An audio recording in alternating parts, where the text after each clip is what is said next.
السلام علیکم آپ سب کو. امید ہے کہ آپ سب بالکل خیریت سے ہوں گے, ٹھیک ٹھاک ہوں گے. میں سید زید نقوی, اور آج میں ایک کویشچن ہے اس کو ایڈریس کرنے کے لیے آپ کے سامنے حاضر ہوا ہوں, اور وہ ہے رمضان کے حوالے سے, رمضان کی فضیلت کے حوالے سے. اچھا, یہ میں کچھ ایسے کویشچن میرے پاس اکثر آ جاتے ہیں, ابھی تو اسٹارٹ ہے تو ریئر آتے ہیں بہت زیادہ, لیکن اکثر ایسا ہوا ہے 3-4 دفعہ کہ ایسے کویشچن میرے پاس آئے ہیں کہ جو اس طرح کے ہوتے ہیں کہ مجھ سے زیادہ کیا, کسی سے بھی زیادہ بہتر جو اس پر کوئی رسپانس اگر دے سکتا ہے تو وہ ایک عالم دین دے سکتا ہے. ایک عالم دین اس پر زیادہ اچھی نہیں, زیادہ ڈیپتھ میں, زیادہ پرولونگ, زیادہ ایگزامپل سے بات کر سکتا ہے. اور وہ میرے خیال سے ایک کامن مین, میں تو گناہگار آدمی ہوں, کسی بھی کامن آدمی کو پتہ بھی نہیں ہوتے, وہ عالم دین کو پتہ ہوتے ہیں وہ مسئلے مسائل. تو پھر میں اس بندے کو یہی ریفر کرتا ہوں پرسنلی خود کہ وہ ایک عالم دین کو اپروچ کرے. اور یہ چیز میری آپ سب کے لیے بھی ہے. بعض مسائل ایسے ہوتے ہیں کہ وہ آپ کو انسان کو پتہ ہوتے ہیں, ایک کامن مین کو بھی پتہ ہوتا ہے. ماں کے قدموں تلے جنت ہے, تو ماں کی فضیلت میں وہ انسان یہ چیز بیان کر سکتا ہے, نارمل آدمی بھی بیان کر سکتا ہے. تو لیکن بعض ایسے ہوتے ہیں جو تھوڑے سے آپ کو کمپلیکس ہوتے ہیں, جو ایک عالم دین ہی بتا سکتا ہے, اور جو تاثیر عالم دین کی زبان میں وہ ہم گناہگاروں کی زبان میں نہیں ہوتی.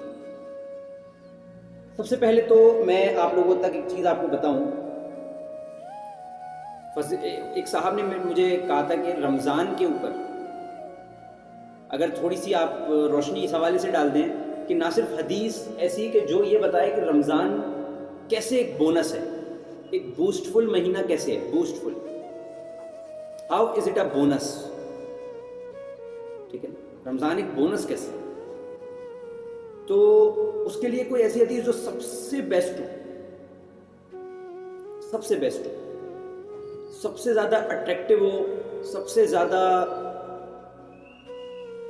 شاید جس سے لوگ کم آشنا تو نہیں ہوں گے, اویئر تو ہوں گے, لیکن اس کی ڈیپتھ سے آشنا نہ ہو, اس کی ڈیپتھ ان کو نہ پتا ہو, وہ کون سی ہے. یہ انہوں نے مجھ سے پوچھا. رسول اللہ صلی اللہ علیہ وسلم نے ایک حدیث رمضان کی فضیلت پہ بتائی ہے, جو میرے ہو سکتا ہے غلط ہو سکتا ہے میں غلط ہوں, تو میری کریکشن بھی کیجیے گا, لیکن میرے خیال میں, میرے ذہن میں یہ سب سے خوبصورت حدیث ہے. مجھے بہت اچھی لگتی ہے, مجھے بہت پسند ہے یہ حدیث. سنن نسائی جو حدیث کی کتاب ہے 2106, اس میں یہ حدیث نریٹ ہوئی ہے. سنن نسائی میں 2106 میں یہ حدیث نریٹ ہوئی ہے. حضرت ابو ہریرہ راوی ہے اس کا. اور کیا کہتے ہیں حضرت ابو ہریرہ؟ حضرت ابو ہریرہ رضی اللہ تعالیٰ عنہ اس حدیث میں یہ فرماتے ہیں کہ رسول اللہ صلی اللہ علیہ وسلم نے فرمایا کہ ایک ایسا مہینہ رمضان کی شکل میں تمہارے پاس آ گیا, تمہارے پاس آنے والا ہے, تمہارے پاس آ رہا ہے. ایک ایسا مہینہ آ رہا ہے رمضان کی شکل میں, رمضان کے نام سے, جس میں اللہ تعالیٰ جل شانہ کیا کرتا ہے. اس میں اللہ تعالیٰ کیا ایکشن پرفارم کرتے ہیں؟ اللہ تعالیٰ آپ کو روزے کی, فاسٹنگ اس کو ہم کہتے ہیں, روزے کی توفیق عنایت کرتا ہے. بہت ٹھہر کے میں بتا رہا ہوں. حضرت ابو ہریرہ رضی اللہ تعالیٰ عنہ نے فرمایا کہ رسول اللہ صلی اللہ علیہ وسلم نے فرمایا ہے کہ ایک ایسا مہینہ رمضان کی شکل میں تمہارے پاس آنے والا ہے, یا آ گیا ہے, یا آ رہا ہے, جس میں اللہ تعالیٰ جل شانہ نے توفیق دی ہے مسلمانوں کو, مسلمان روزہ رکھیں, فاسٹ کریں. یہ ایک پہلو ہو گیا اس کا. اور اس مہینے میں, اس ماہ مبارک میں, ماہ سیام میں, ماہ رمضان میں اللہ تعالیٰ جنت کے سارے دروازے کھول دیتے ہیں. Each and every gate of heavens is open. Each and every gate of heaven is open. ہر دروازہ جنت کا اللہ تعالیٰ کھول دیتے ہیں, اور جہنم کے سارے دروازے بند کر دیتے ہیں اس پورے مہینے میں.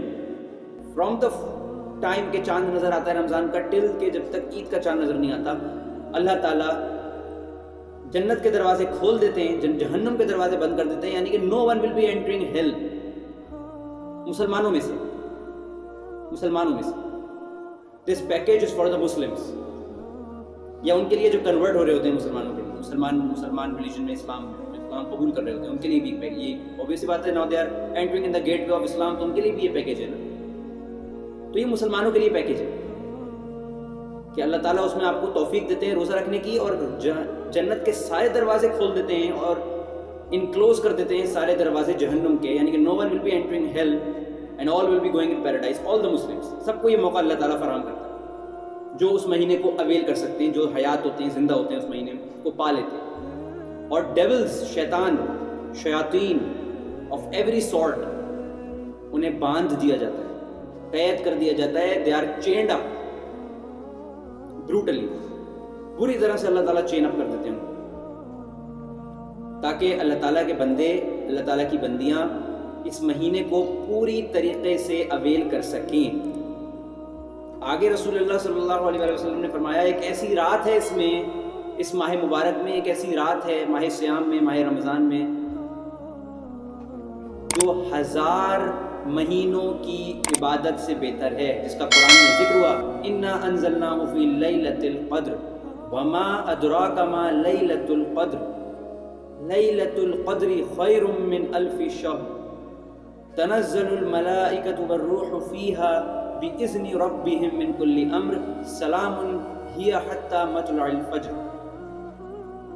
قرآن گواہی دے رہا ہے اس رات کی جو 1000 مہینوں کی عبادت سے بہتر رات ہے للیلۃ القدر کی. وہ اس مہینے میں ایک رات آتی ہے اس مہینے میں جو ہڈن ہے، جو چھپائی ہوئی ہے، اللہ نے مخفی کی ہوئی ہے، وہ بھی اس رات میں آتی ہے. یہ بھی رسول اللہ نے آگے اس حدیث میں فرمایا کہ اس مہینے میں ایک ایسی رات بھی ہے جو 1000 مہینوں کی عبادت سے افضل ہے، وہ رات، ایک رات. اور جو اس کو پا لے گا، اس رات کو اویل کر لے گا اپنی عبادت سے، اللہ کو منا لے گا، وہ اس کے لیے بہتر ہے. اور جو اس کو کھو دے گا، اس سے ڈپرائیو ہو جائے گا، وہ ڈپرائیو ہی رہ جائے. یہ میرے خیال سے ایک ایسی حدیث ہے جو رمضان کو سمرائز کر رہی ہے، رمضان کی فضیلت according to me. The opinions میں ڈفر، ہو سکتا ہے کسی کو کوئی اس سے زیادہ خوبصورت حدیث پسند آتی ہو. مجھے یہ حدیث بہت پسند آتی ہے اور میں ہر جگہ یہ حدیث کوٹ کرتا ہوں نمبر 1 پہ جب فضیلت اگر اس مہینے کی پوچھی جائے. سو آئی ہوپ کہ وہ جو ایک حدیث پوچھی گئی تھی اس کا جواب میں نے دے دیا، اور اس حدیث کے توفیل اللہ تعالیٰ ہم سب کو بعمل بنائے، عمل کرنے کی توفیق دے، اور جو کمی بیشی میرے کہنے میں ہوئی، آپ کے سننے میں ہوئی، اس کو معاف فرمائے. وآخر دعوانا ان الحمد للہ رب العالمین، الصلاۃ والسلام علی اشرف الانبیاء والمرسلین، آمین برحمتک یا ارحم الراحمین. جزاک اللہ. اللہ حافظ.